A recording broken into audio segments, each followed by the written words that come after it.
Thank you, Doctor. Yes. So, good morning, good afternoon, good evening, everyone. Welcome to the International Training Program on Climate Change.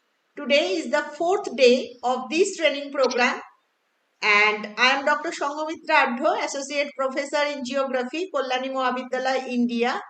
Yeah, I would like to welcome you all, and I feel honored to have with us Dr. Radin Maya Safira Radin Mohammed. She is an associate professor and currently head of Micropollutant Research Center, Faculty of Civil Engineering and Built Environment, University of Tun Hussein, Malaysia. And her research work is vast. He is she is involved in many issues related to greywater and wastewater management and improvement of environmental quality. She has published more than 143 papers in journals and 18 published book chapters. So she has run many international programs, community awareness, international projects. Today her topic is recent trends on emerging pollutants, a way forward to treatment and circular economy. Doctor, the floor is yours. Thank you so much, Dr. Sanghamitra, for your nice your welcome. So I would like to share my slides. Yes, yes.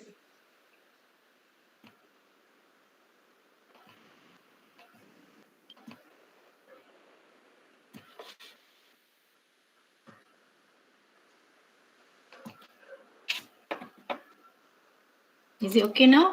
Yes, we can All right. see it clearly.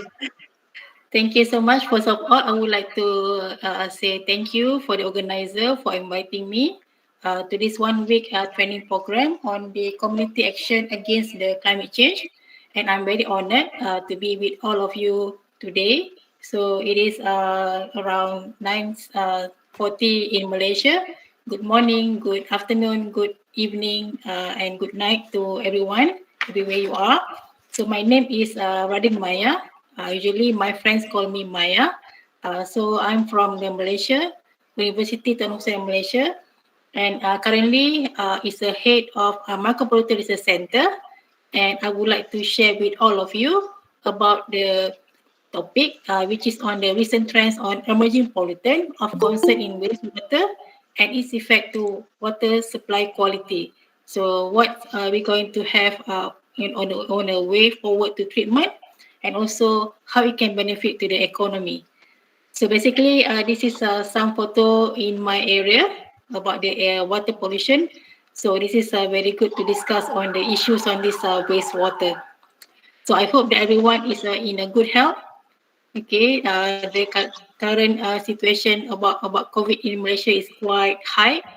Okay, the situation. I hope that everyone in other countries are going well. All right. Yes. So yes. How about in India? Well, now it is better.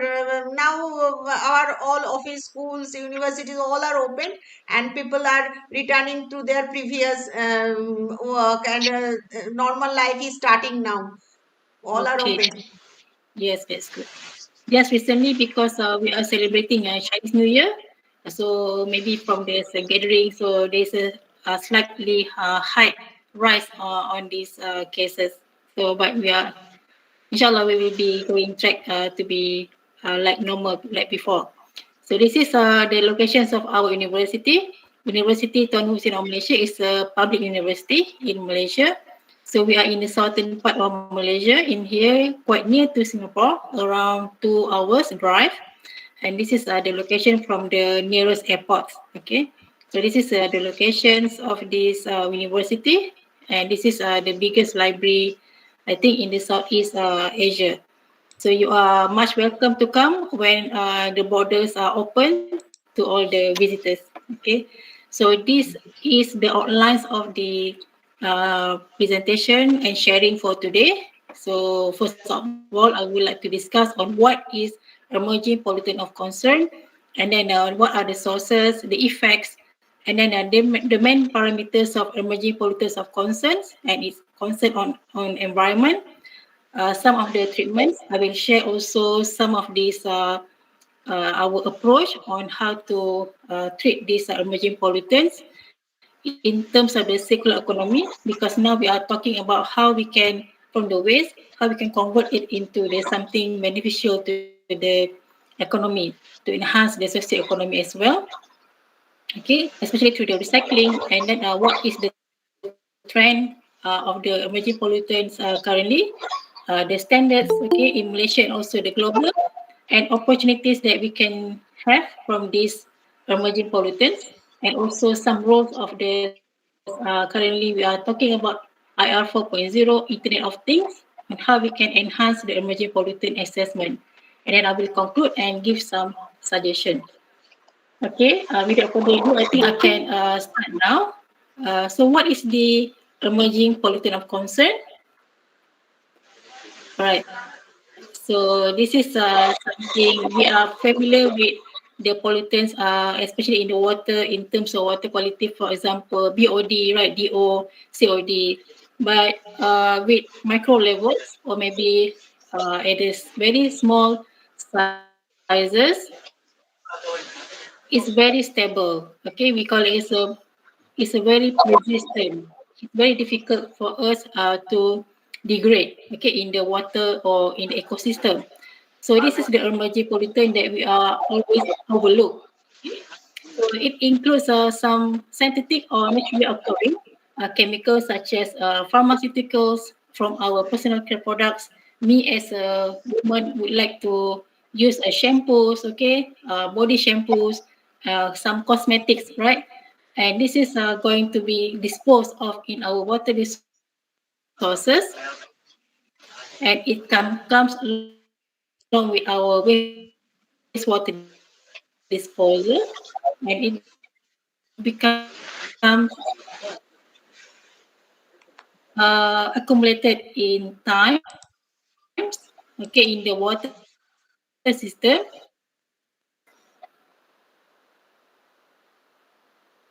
And these chemicals, because this is the naturally is a very persistent,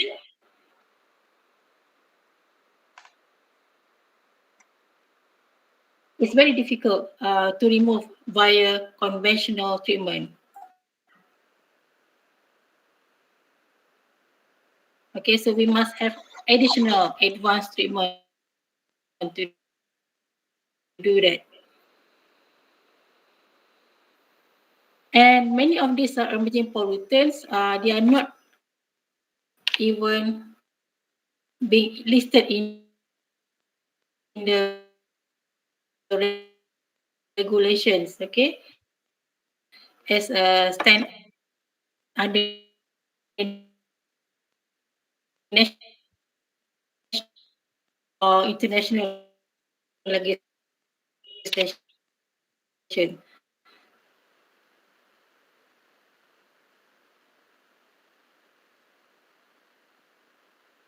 Your voice is So breaking. this can pose a very high risk to our livelihood, because we are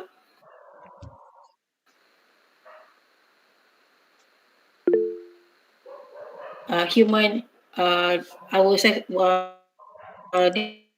this is what like a sustainability that we want to make it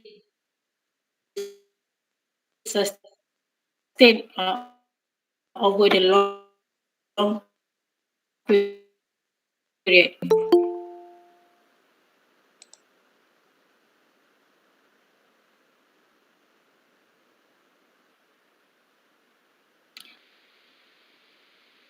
So in Malaysia, and I believe that many parts of the country, we use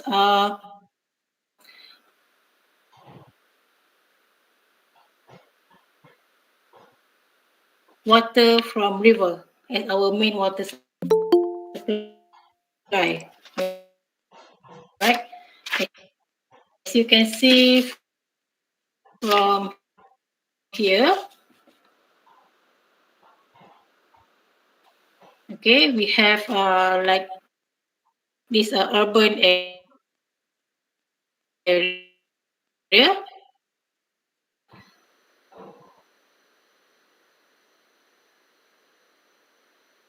So basically, the what we call that, we do have this residential area, right?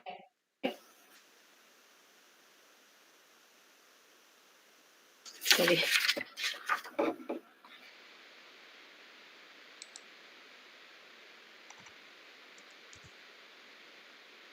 my mouse is not working.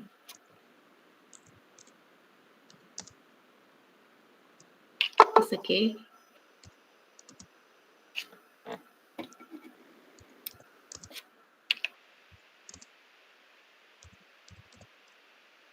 All right, it's okay now.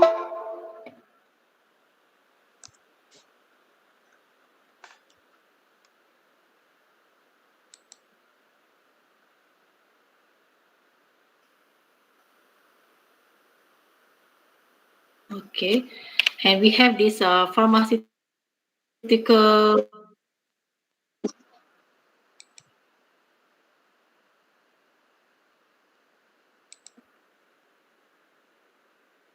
My voice is okay?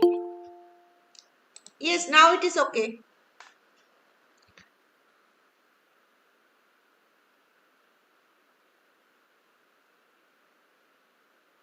My voice.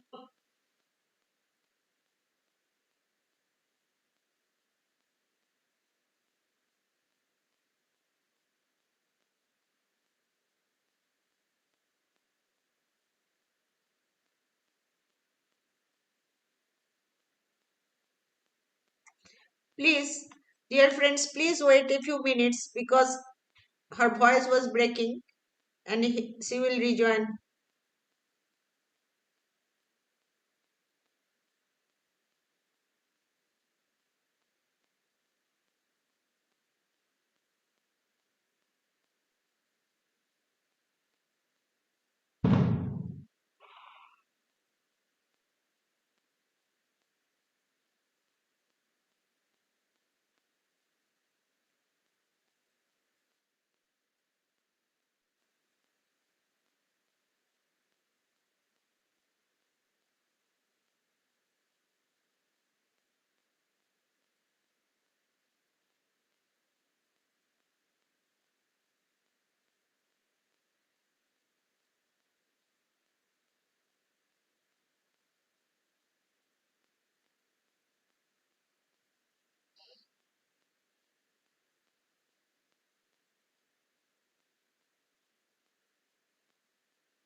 Please wait a few minutes. She will rejoin again.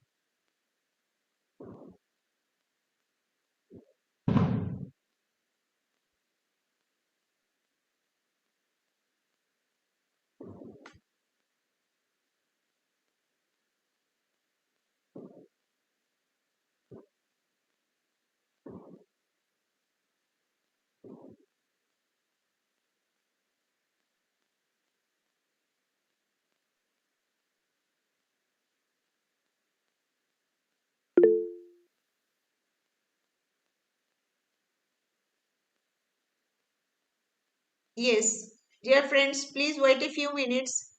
She has lost her connection and she will, I hope she will rejoin within a few minutes.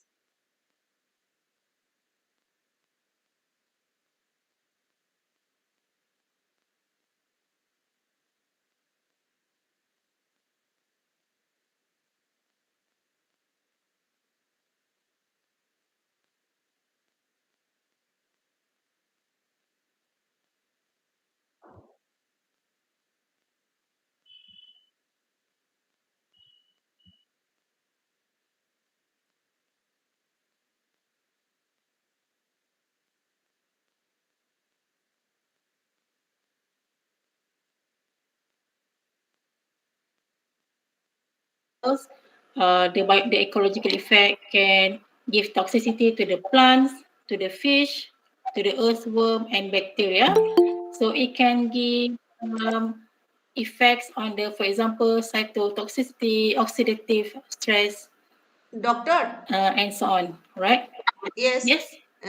We Yes? can't see your PowerPoint presentation.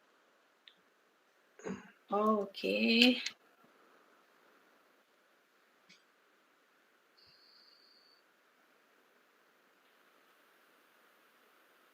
Okay, let me check again. I will shut down and then I'll restart again. Is it okay? Maybe my line. I'm so sorry about that. No, it's not a problem. It's connectivity issue.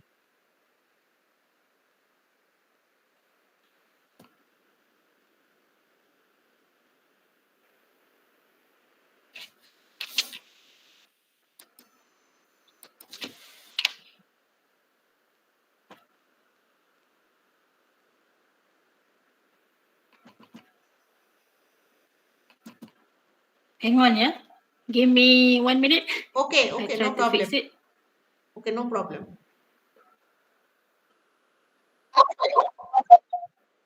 Okay. I will try again to share the slide.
As you are joining from two devices, sound problem is still going on. Okay, now we can see the slides.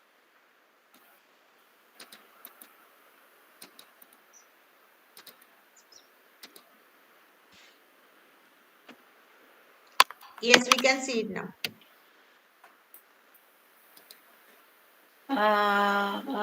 Can you hear my voice? Can you hear my voice? Yes. But you are joining from two Can you devices hear and my some. voice now? Yes. I'm changing a laptop. Yes. Now we can hear you. Oh, sorry.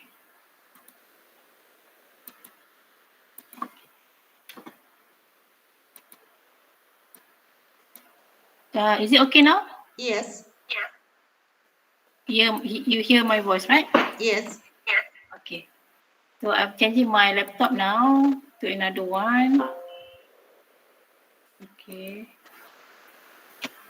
So can you see my slide? Yes, doctor.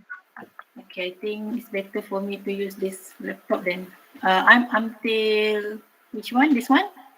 Yes, this one. This was the last slide. Okay. Sorry about the technical problem. Okay, let me continue. So for the toxic effects of typical sorry.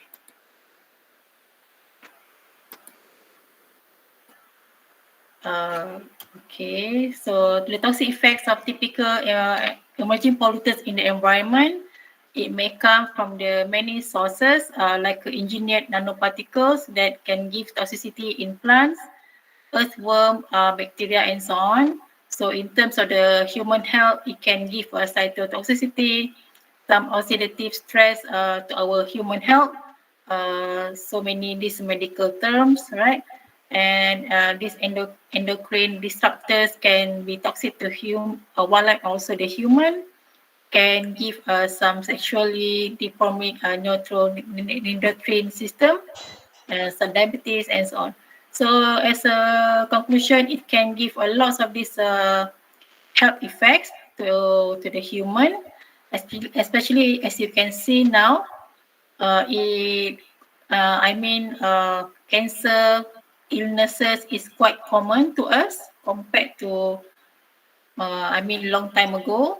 So this is might be come from this long-term effect accumulations from the emerging pollutants in the environment. Because if our environment is not clean, okay, they have lots of the potentials of this pollution. It can also affect to our human health. So this is our major concern of some what we call that non-point or something that we always overlook is accumulated and slowly it degrade our human health. Okay. So these are the major consequences and adverse effects of emerging concerns of high concern on human health and also the environment. Basically, these are the terms in terms of the carcinogenic. So that means the patient can get this cancer uh, disease quite easily. And then the nervous system syndrome, the memory disruption, anemia, hypertension, can reduce the IQ, reproductive disorders, cardiovascular, some oxidative stress, toxic in nature, and so on. Okay, so there are lots of these treatments on the emerging pollutants. For example, now many researchers go for the advanced treatment plants technology, like sonology, photocatalysis. We use, for example, catalysts like titanium dioxide, zinc oxide, nanoparticles, right? Photo means we can use solar in tropical country like some part of India, I think, and also in Malaysia, we receive sunlight throughout the year. So this is, very suitable for us to use these mechanisms. Phantom based oxidation like ferrous oxide and also hydrogen peroxide is very good, and ozonation, even though it's quite expensive, but this is very effective to have this in our treatment plant to remove the emerging pollutants. We also can use the metal organic framework based on nano adsorbent remediation.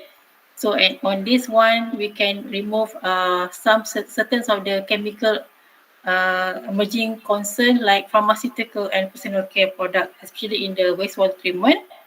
And another one that quite often being selected is the membrane bioreactor. Membrane use microfiltration. The smaller size is very effective to remove these emerging pollutants like the contaminations of emerging concern.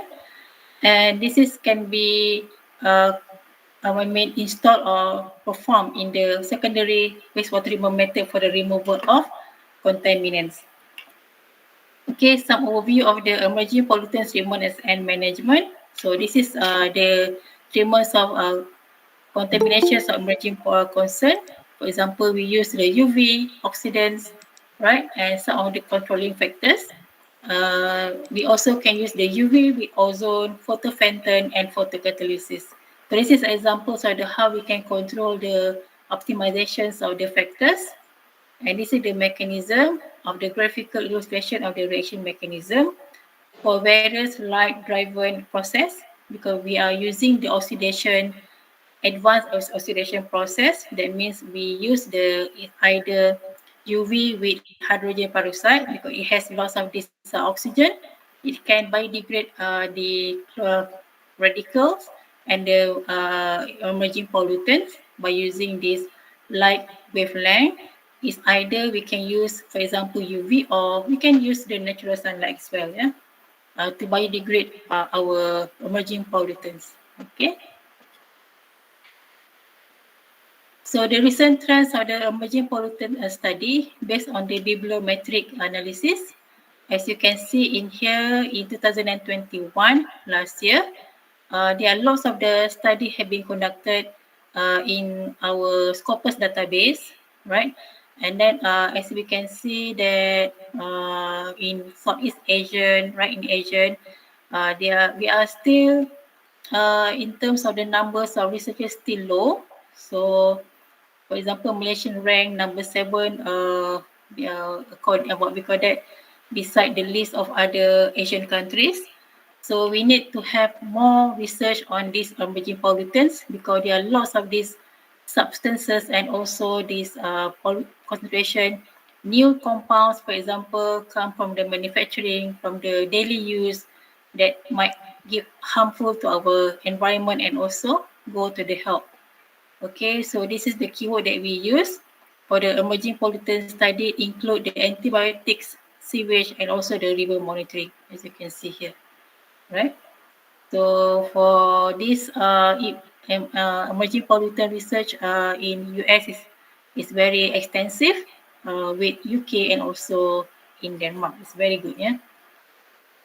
Okay, so I would like to share with all of you about our some tragedy. I can say that it's tragedy because we still facing these issues on the river pollution in Malaysia. Okay, so this one is our major tragedy in 2019 in 15th of March, where we found that this dumping of toxic waste in Sungai Mins River, River Kim Kim in Johor, in my state, okay, which actually has been happening for years.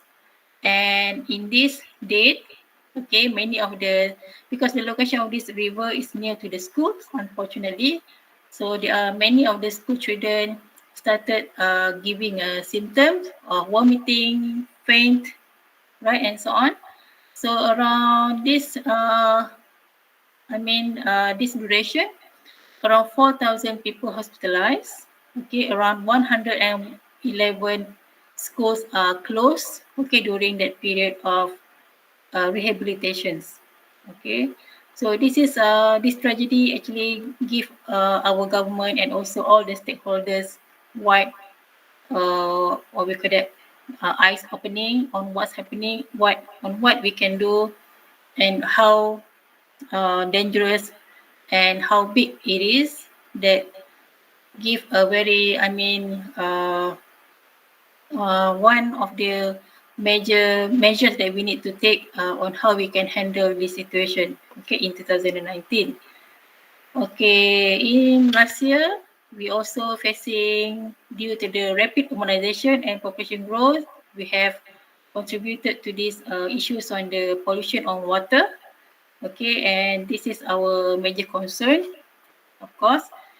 And this is during the World War II day, there are many of the consumers, okay, public express their concerns on the threats of the country's water resources, especially on the pollution. We have lots of the abundance of water resource because we have much rainfall. Even today, we have lots of the rainfall, very high rainfall today, raining uh, since morning. But because of this maybe low awareness or maybe low of the enforcement, we're still facing a certain part of Malaysia with this kind of water pollution. Okay, some of the incidents, cases still happens. Okay, in here, they found this Department of Environment inspected the premise in this area and believe they have stored about 116 bulk containers which filled with various chemical mixtures. Right, you can see, as you can see in here. And then this is from my student because she likes do hiking, okay, during the free time. So she said, okay, this is the photo from this waterfall. So she is very upset, and suddenly the issues has been viral. Okay, because now we have the media social, right? So the theme of this, what we call that, hiking adventures and go outdoor, their group had cleared up this place through their volunteering works, which is very good. So this is a very, the community engagement to the youngsters, where they do the clean up and do the volunteering work to maintain and to secure this nature conservation. Okay. Okay, so this is last year, and then this is again the smelly water caused by the some effluent discharge. Right, there are lots of these complaints in 2020 about this Langap River, because now we have what we call that, everything we can share in the because social platform. So it's very easy to get this issue right, and then posted in the social media and then get it viral. So then the departments of environment and authority can, I mean, speed the process of the investigation. Okay, in 2020 again, our departments of environment had found this waste dump at Nira Industry Area in Semenyih River Pollution. Right, this is quite mystery. I mean, this is organic compound that has been found in this area that can cause the Semenyih River. Semenyih River is one of our water supply to the public. That the water is actually taken up as a water supply, process it, treat it to the consumers, right? And in Klang River, this is presumably from the chemical waste. And then the director of this, authority, yes, take some measures to prevent the pollution, which is good. And then this is the quarry, right? Flood on the new botak issues in the Teluk Bahang in Penang, in northern part of Malaysia. And yes, we did lots actually the community engagement on, especially from the youngsters, like this is my students. We also have these activities quite often, okay, to prevent and to do the volunteering work, to make sure that our environmental and also yes to fight the climate change. And this is me and also my colleague. We're doing the cleaning program at the Kim Kim River, the one that become the tragedy in 2019. So we are go together and stay united, to, I mean, clean up our river, because we know that this is our main water supply, our water resource. And this is one of the project in Kim Kim River under the Ministry of Water Environment, which they involve all the stakeholders, including the industries, universities, the school children, the schools, community, and so on, to clean up the river. So the river now becomes much better, and the government has converted this place into the recreational area, right? Before this is like a dumping site, but now they're clearing up, and the main objective of the government is to make it as a recreational trail, okay, so that community can benefit from it. And then also to make the community more close to the river and love the river. Okay, I would like to share with all of you also one of my project, okay, as a researcher in our university about this water quality in one of the river in near to our university, because we found that the some of the point source, chicken farm, landfill, and also the oil palm give a very stress to our river, which is the name is Sungai Benut, and also they have lots of the plantation or the oil palm, agriculture as well, and also residents as a non-point source. So the water quality issues at this river comes from the nitrogen, phosphorus, ammonia, total organic carbon, and high in VOD, COD. And there are no data on the new emerging pollutants like this PCB, blah, blah, blah, because there are lots of these plantations, right? And also the chicken farm might be used from the chicken feed, chicken manure, and also this oil palm meal. So the problem of that area, the public usually get this water cut, because when the water is really polluted, the water treatment plant can operate it. So this give some pressure to the government on how they can handle this water quality issue. So we measured river water quality based on the WQI, and we provide the current water quality data for the safe use of the water supply to the public health. Okay, so these are the locations of our water quality sampling and monitoring. Okay, sorry, this is in our bahasa. And this is the photos on the set investigation, me and also my team. Okay, at the chicken farm, we collected the water at this point source, chicken farm, and this is all of these tributaries, and this is the one of the source at the landfill of the dumping site. We collected water. Actually, our main objective is to force the authority to close and do the treatment of this landfill. So this is our strong engagement community. We get together, we provide the data, and then we said, okay, from this evidence, you should actually make it faster to treat this landfill contamination from entering our water supply. Okay. And this is our STP, sewage treatment plant. Also, we collected the samples, and this is the locations of the residential areas. Okay. Doctor, everything is good? The line is okay, right? Yes. Okay, thanks. Okay, this is another sampling points that we conducted in this line of what we call it, the river in Sungai Bekok, right? Another sampling point. Our main objective is this is our water intake. So we need to make sure that the water that comes to this water intake must be low in pollution. So the water quality index must be very at the fall into the level class 1 or 2 that can be used as a water supply. Okay, so as we can see here, from the data that we collected, the SP9 has quite, very highly polluted because in here, class 4 means around this figure range, right? 31 to 51.9. So we can see that this data is we can say that the classes is not suitable for the water supply.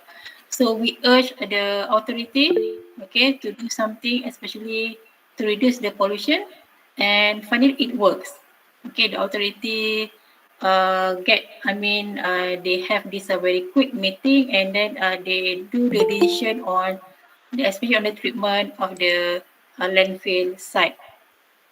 Okay, so that's a very good, I think one of the feeling satisfied on this effort by the university that can help to the community to solving their water supply issues, especially on the water quality. Okay, and then I would like to share some of the overview on the global on water quality. For example, in here, of course, our water quality globally deteriorate, okay, because of the invisible crisis, right? And this is a common, and it, especially in the developing countries, it becomes the major concern worldwide, right?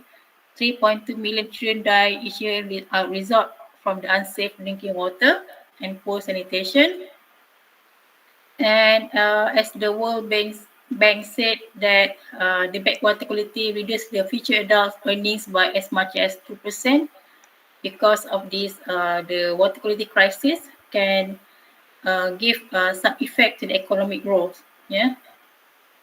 And this is example in this Ganga pollution in India, that huge amount of the public money getting wasted to improve the water quality on this river. Okay, so I would like to discuss on the circular economy. Okay, what we can do from this, waste, right? Circular economy is the solution for harmonizing the emissions for economic growth and environmental conservation. That means we want to maintain our environment, that at the same time it can protect the environment, of course. It can create the job opportunity and we can use our natural resources wisely. So that means it is a concept from the waste to wealth. Okay, from the waste, what we can derive it and give some benefit to us. We can sell it and get the some benefit income. Yeah. So the concept is take, make, use, and dispose. So what we can do from this wastewater that we can do recycling. Yes, I think in the developed country they are already very extensive research and very extensive implementation have been done, where from the wastewater they produce energy, right? From the sludge, for example, they have this anaerobic digester so that they can have energy, produce the energy like in Japan, right? And then waste to energy supply chain, for example, in here, they have this domestic wastewater waste from the sludge and the biogas. Actually, this can get the potential energy and can give a good source of the environment, yeah, to have this new energy. So now, actually, we call it as a wastewater, but actually, waste is actually a good resource to become another potential resource recovery. So, for example, here the mechanism is right. So we have the wastewater, yes, something that we unwanted, right? And then becomes sludge. The sludge can be run into the anaerobic digester, can generate the biogas. But this is the I think big scale, yeah, big scale. And then the biosolids can be used as a fertilizer. So it can give credit to the carbon CO2, give credits, yeah, to fight the climate change. We can also recover the phosphorus as a fertilizer. The treated water can be used for the energy sectors as a cooling water for cooling tower, industrial process, right? Irrigation. This is the treated water. Okay, irrigation, recreational, and so on. So now it's no more that we call it waste. So it's like a waste to resource. So this is something that I think everyone should look into, so that we can provide a better betterment of our future, to fight the climate change. Okay. For example, in here we have the sewage treatment plant A, sewage treatment plant B. So sewage treatment plant A, they install an anaerobic digester for biogas. STPB, they just improve the efficiency rate of the biogas engine and anaerobic digester to produce more biogas. And you can see that from STPA comparison, life cycle cost analysis, and STPB, the payback period for the scenario A, you can get the payback period for only 7 years. The return of investment. Okay, and scenario B is 15 years, yeah, this one. And STP CO treatment plant B, it can get the payback period is more than 25 years. Okay, so it's very good to have this anaerobic digester so that we can get the biogas production for energy recovery. So that's a very preferable option. Okay, now we would like to discuss on the future trends of the emerging pollutants, because now we are in the era of digitalization. So we need to have this very fast everything in this using mobile phone so that we can maybe detect the trace pollutants. So I can see that the real-time detection and monitoring with sensor and everything is quite a phenomenon, okay, for the future trends. And we need to develop more effective water treatment system, okay, to reduce the trash, okay, sludge and volatile material emissions. Okay, and then of course the strict global policies and regulation needs to have to maintain the healthy environment around the world, because many of the country like Malaysia, we still using the conventional water quality parameters like I mentioned just now. water quality.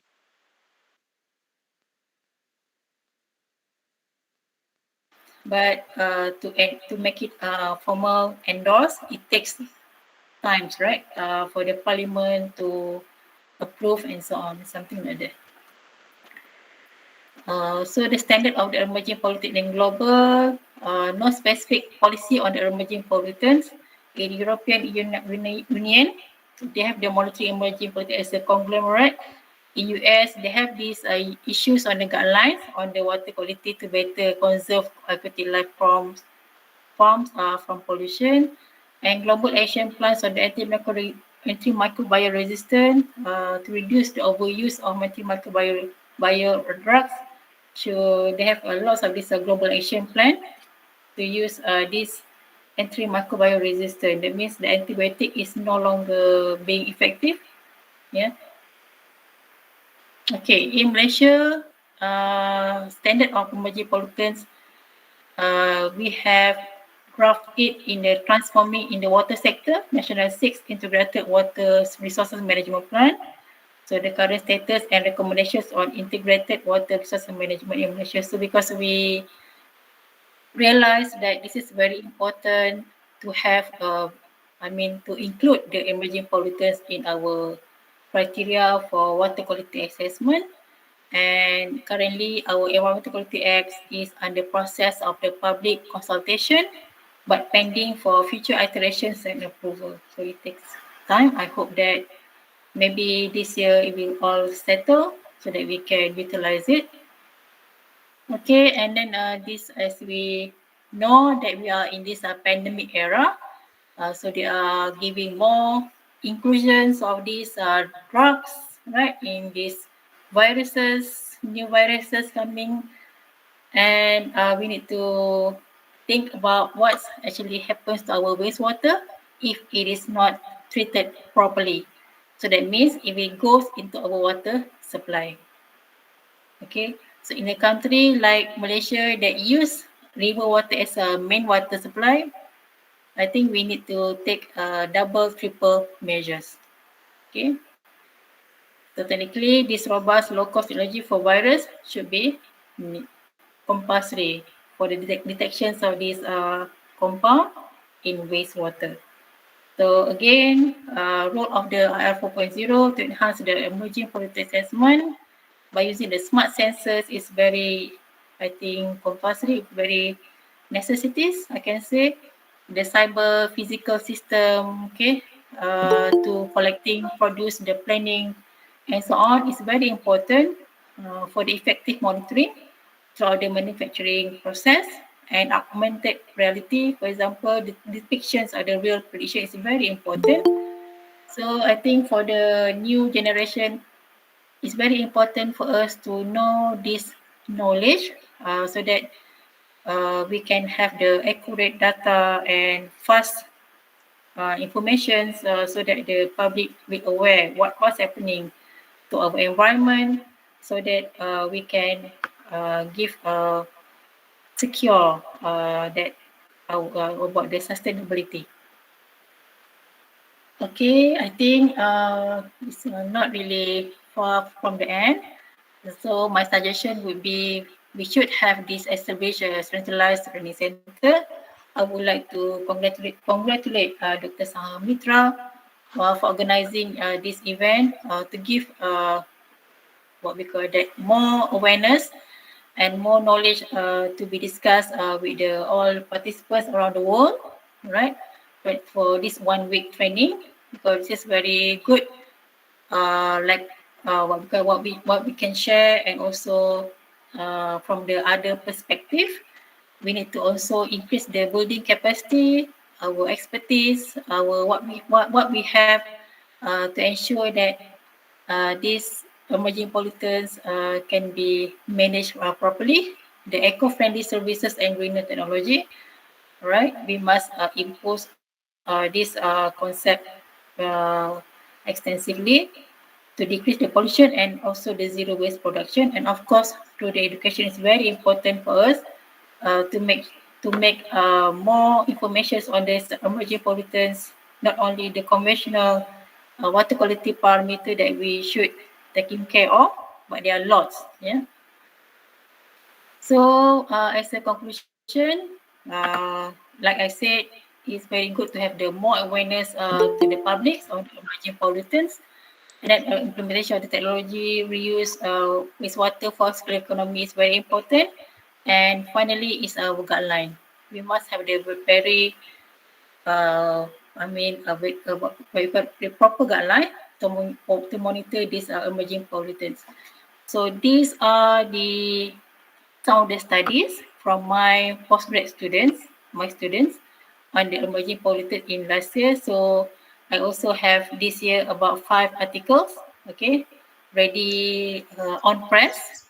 If you want to have a look, you can just search my name, okay, and my colleague here. So about this xenobiotic organic compound in greywater. Greywater mainly comes from the household activity like showers, laundry, and so on, exclude toilet waste. And then this cephalaxin is antibiotics. And then we also have this aspergillus, some of the antibiotic as well, some by fungus. And this is the photocatalysis modified titanium dioxide for degrading this xenobiotic organic compound. Climate change. Doctor, the floor is yours. Okay, thank you. Thank you, Dr. Sanghamitra, for the invitation for the climate change training. I'm going to share my slide now.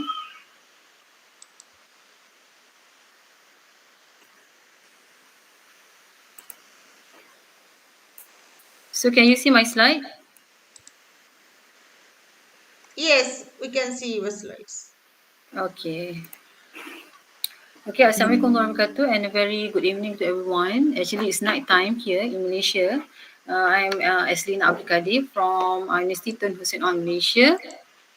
So currently I'm in Batu Pahat, which is near to Singapore.